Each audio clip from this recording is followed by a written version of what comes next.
Bismillah, Assalamualaikum warahmatullahi ta'ala wabarakatuh. My name is Mohamad Ikhwan Hakim bin Azib. My mentor number is 1201612 and I'm from Azib 3. Inshallah today I will be present about book review.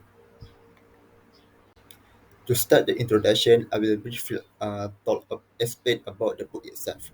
So the title is Alternative Dispute Resolution Law and Practice. It was edited by Adnan Yaqub, Ashkar Ali, Ali Muhammad, Arun Ghazi, Muhammad Nagib Ishanjud, and Muhammad Hassan Ahmad. The place of publication for this book is in Selangor, and the publisher is the Malaysian Current Law Journal Sendirian Berhad. This book consists of 966 pages. Okay, so this book is consisting of many chapters, which is 44 chapters, explaining about various types of ADR, including arbitration, mediation, conciliation, and more. But every chapter was contributed by different authors. If I'm not mistaken, there are more than 10 authors who contribute in this book. Then, the theme to be reviewed is related to mediation, and I will focusing on specific issue, which is medical dispute. And this chapter was contributed by Dr. Puteri Nami Jan Kasim, who are expert in medical law and a lecturer in UIAM. So I will briefly explain about the summary for this chapter. The main purpose of the topic to be written is to promote the using of apologize during mediation session as an effective method to preserve relationship between patient and doctor. The author notes that the medical negligence cases was frequently taken to litigation process by the patient to claim a monetary compensation and seek an explanation of what occurred from the doctor. But the litigation process is not the best way due to it cause taking a long time for trial and preventing hearing and explanation of how the negligence happened. As we know, in medical negligence, there are two things patient wants to claim. One is compensation, and second is the explanation by the said doctor why and how the things happen to them. So, by using a mediation, it can solve whatever patient needs, which is have been said earlier in short of time. Along with that, the author promotes of using an apology in mediation session. Why? Mediation is the best way to solve what every patient needs due to its advantages, which is lie in the opportunity it offers to provide significant interaction and allow direct involvement between the parties. As we know, in mediation, the parties will have a direct interaction with the help of neutral third party. So it has a higher rate for said doctor to apology and explain what happened clearly and serve as a great opportunity to the doctor as a wrongdoer to sincerely apologize and lessen the anger as well as the hostility between the parties. But an apology can be self-incriminating and perceived as an admission of guilt on behalf of the medical practitioner. This is why many medical practitioners don't want to apologize to the patient.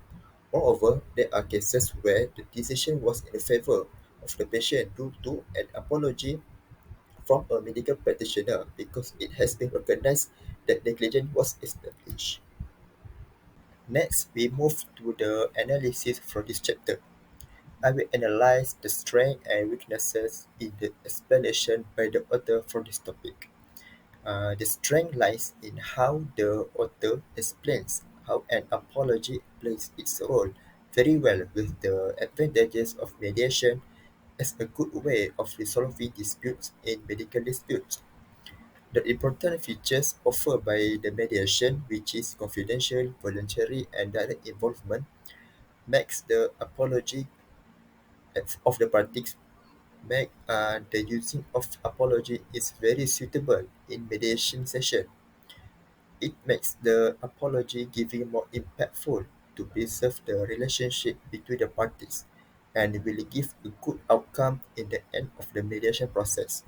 Besides, it may be difficult to the doctor to explain of what had happened to the patient, but along with the apologies, it portrayed a feeling of remorse and it can give an explanation properly and clearly to the victim, and it can lessen the anger of the victim. Thus, it is believed mediation serves as a stage for a proper apology mediation. This statement was supported by another article in the same topic. It stated that mediation acts as a form of apology because of its private, voluntary, confidential nature, along with its focus on interest and parties' full self expression. So, the parties will discuss and convey each other directly. Even though the disputing parties, which is patient and doctor, it will find difficult to express their feelings and problems to one another, there does come a mediator's role in guiding both sides' progress towards resolution in terms of their concern, the escalating, focusing, and reframing all are contribute to keeping the conversation productive. We move to the weaknesses in explanation for this topic. The weaknesses lie in the fact that the author did not include information about the nature of apology itself, as well as its effectiveness and acceptance. Why? The author seems to be too confident that apologizing will solve the problem without considering the angle of acceptance and effectiveness. This is because an apology is not only come from mouth, but it must come from heart along with the action. It also portray sincerely of the apologies. Thus, it will affect the outcome of the process as well as the relationship between parties. There is article who stated these components of apology briefly. The identification of the wrongdoing, remorse, promise to forbear, and offer to repair are crucial components of an apology. It means knowing the wrong done and regretting it, promise, promising to be patient if scolded by the victim, and driven to change the wrong. The effectiveness the effectiveness of an apology lies in its sincerity, i.e., the person understands the impact of their words and action and is willing to accept responsibility. If the person understands the impact the words and the action but not willing to accept the responsibility, it did not achieve the effectiveness of apology do not reach the level of sincerity. The acceptance of an apology lies in its ability to lead to better outcomes in a dispute resolution process because it is depends on the acceptance of the victims but also affected by the sincerity of the apologies. However, the author only emphasized that fear faced by medical practitioner but does not explain other aspects such as psychological aspects, since the request and acceptance of an apology genuinely come from a sincere heart.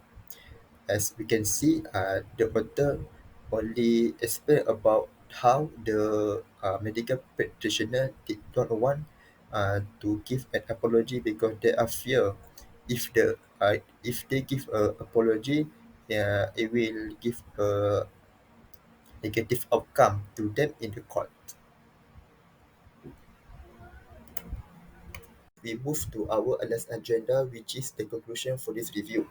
Ultimately, this book was a complete guideline for those who wanted to learn about ADR, especially mediation, with an in-depth explanation of how to resolve dispute in Malaysia.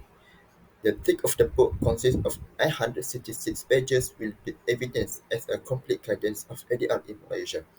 Overall, this book is very important because it introduces and offers the use of mediation to resolve disputes which are unavoidable and normal in everyday life, like the chapter that have been reviewed just now. Besides, it helped the judiciary department reduce case in court because there are a lot of dumping cases in court. There was a senior judge who suggests to use mediation to resolve dispute rather than go through litigation process. Lastly, this book will make the reader aware that mediation is also one of the most effective way, apart from being to court to resolve disputes. Many people still not aware about ADR, especially mediation, and still want to litigate, and there are some people not convinced enough to use mediation to resolve dispute. That's all from me. Thank you for listening. Assalamualaikum.